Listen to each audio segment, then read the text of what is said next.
अधिरा, तू रागाच्या भरात जे काही केलंस ना ते खूप चुकीचं होतं. आय होप तुला कळत असेल. हो दादा. तू जे केलंस त्याचे परिणाम किती भयंकर झाले असते याची कल्पना आहे तुला? सिरियस काहीतरी दुखापत झाली असती तुला. मग मी काय करू शकलो असतो अधिरा? सॉरी. आता काय उपयोग आहे सॉरी म्हणून अधिरा? तिथे आलेले सगळे लोक काय विचार करत असेल तुझ्याबद्दल? सगळ्यांचं सोडून दे, पण रोहन आणि त्याच्या कुटुंबियांना काय वाटलं असेल? तू बघितलंस ना रोहन काय बोलत होता? ते ऐकलं आणि आय गॉट ट्रिगर्ड. मला कळलं नाही, सिच्युएशन अशी कंट्रोलच्या बाहेर जात होती. मला खरंच काही कळत नव्हतं. I just did what I had to do. पण तुझ्या सासरच्यानं काय वाटलं असेल की ही मुलगी जर हट्टाला पेटली तर या टोकापर्यंत जाऊ शकते? म्हणजे दरवेळेस मनासारखं नाही झालं तर ही मुलगी असंच करणार असं नसेल वाटलं त्यांना? केवढा धक्का बसला असेल त्यांना. पण दादा, मी एरवी अशी वागते का? नाही ना. But when it comes to Rohan, I don't know मला काय होतं. मला असं वाटतं की तो निघून चालला माझ्या हातातून. मला कळतंय अधिरा, पण त्यांना टेन्शन आलं असणार आहे, भीती वाटली असणार आहे. म्हणजे हेच जर तुझ्या जागी रोहननी केलं असतं ना तर मला नक्की भीती वाटली असती. म्हणजे हा विचार मी नक्की केला असता की हा मुलगा अशा प्रकारे वागणारा हा खरंच माझ्या बहिणीसाठी चांगला लाईफ पार्टनर आहे का? हा विचार नक्की केला असता मी. आता त्यांना तू सॉरी म्हण आणि त्यांना सांग की जे माझ्याकडनं घडलं ते चुकलं, मी असं नव्हतं करायला पाहिजे. Okay fine. मी स्वतः जाऊन म्हणेन त्यांना सॉरी. ओके. पण तू नंदुताईशी लग्न करणार आहेस ना रे?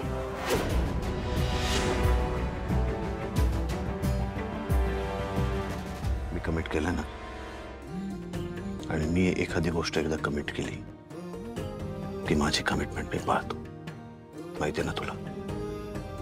I knew it. Thank you Pintu दादा. आता पुन्हा असं वेड्यासारखं वागलीस ना तर गाठ माझ्याशी आहे.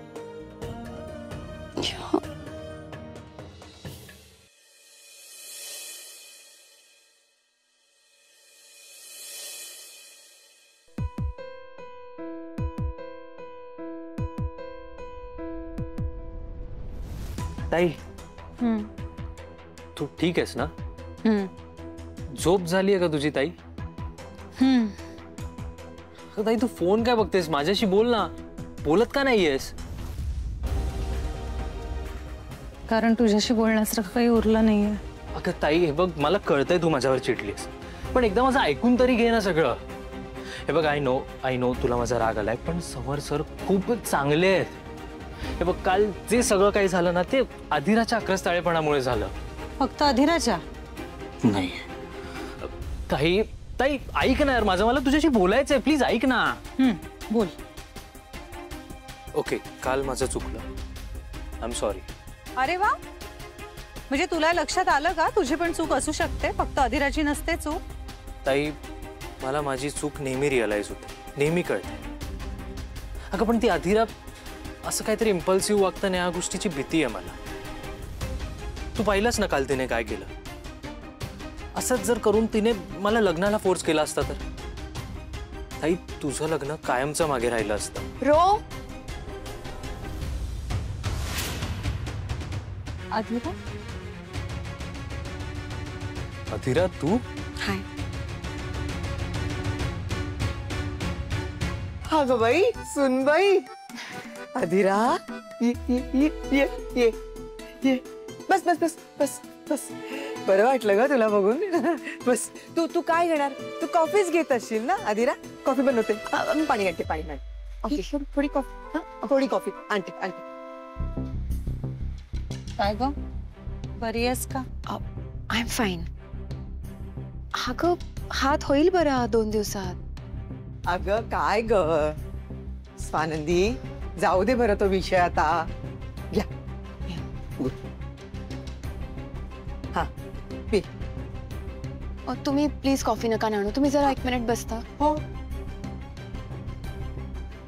बसा. काल मी जे काही केलं त्याबद्दल मला तुम्हाला सॉरी म्हणायचंय. Bro, I am really sorry. पण तुम्ही मला प्लीज अंडरस्टँड करा ना. I love Rohan a lot and I can't live without him. मी रोहनशिवाय नाही जगू शकत. आणि ताई, काल रोहन जे काही बोलत होता त्यामुळे मला असं वाटलं की आता माझी आणि रोहनची एंगेजमेंट होणारच नाहीये, माझं आणि त्याचं लग्न होणारच नाहीये.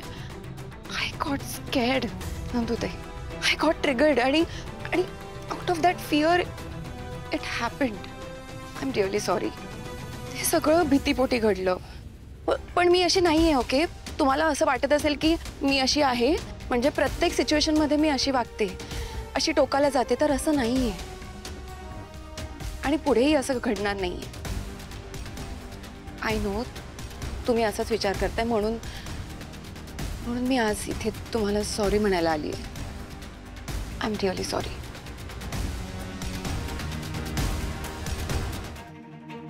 नाही, काल जे काही झालं ते नाही झालं, बरोबर अधीरा. आणि खरंच प्रॉमिस कर की असं परत करणार नाही आहेस तू. मला माहिती आहे माझ्या भावावर किती जास्त प्रेम करतेस तू. तुला तुझ्या आयुष्यात तो किती जास्त हवाय हेही कळतंय. पण प्रत्येक वेळी आपल्याला हवी ती गोष्ट किंवा ती व्यक्ती आपण आपल्या पद्धतीने नसते मिळवायची. आणि असं इम्पल्सिव्ह वागताना आपण स्वतःचं तर नुकसान करून घेतोच. बघ किती लागलं काल तुला. तुला काय वाटतं या जखमेची वेदना त्याला झाली नसेल? सो असं एखादं पाऊल आपण उचलतो ना, तेव्हा आपल्याबरोबर आपली माणसं सुद्धा दुखावली जात असतात. आणि मग ना ती प्रेमाची भावना ही कुठेतरी स्वार्थी भावना बनते. मला माहिती आहे तशी नाही आहेस तू. मला तुझ्या भावनाही कळतायत. पण जे झालं ते चुकीचंच झालं. आणि मला प्रॉमिस कर तू परत असं वागणार नाहीस. अगं सोड ना, जाऊ दे ना. कशाला हा विषय पाहिजे, नको बोलूस. आई बोलत नाहीये, मी समजावते तिला. जसं मी रोहनला लहान भाऊ म्हणून समजावते, तशीच ही सुद्धा माझ्यासाठी तेवढ्याच हक्काची आणि तेवढीच लहान आहे. सो त्या नात्याने समजावते आणि तुझ्याकडे प्रॉमिस मागतेय, परत असं नाही वागणार आहेस तू. ताई, आय प्रॉमिस यू, मी परत असं कधीच नाही करणार.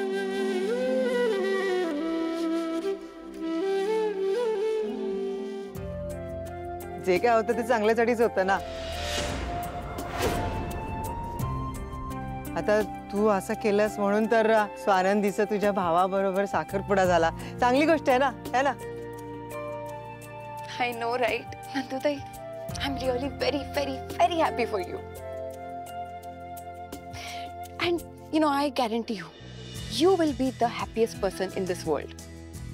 आय नो मी तुमचं कॉन्व्हर्सेशन ऐकलंय. तो कधी कधी असा खडूस वाटू शकतो. ओके, म्हणजे जरा जास्त खडूस वाटू शकतो, पण आतून हिज अ स्वीट हार्ट. खूप सॉफ्ट आहे मनाने हवं. म्हणजे जसा फणस असतो ना तसा. Man with a golden heart.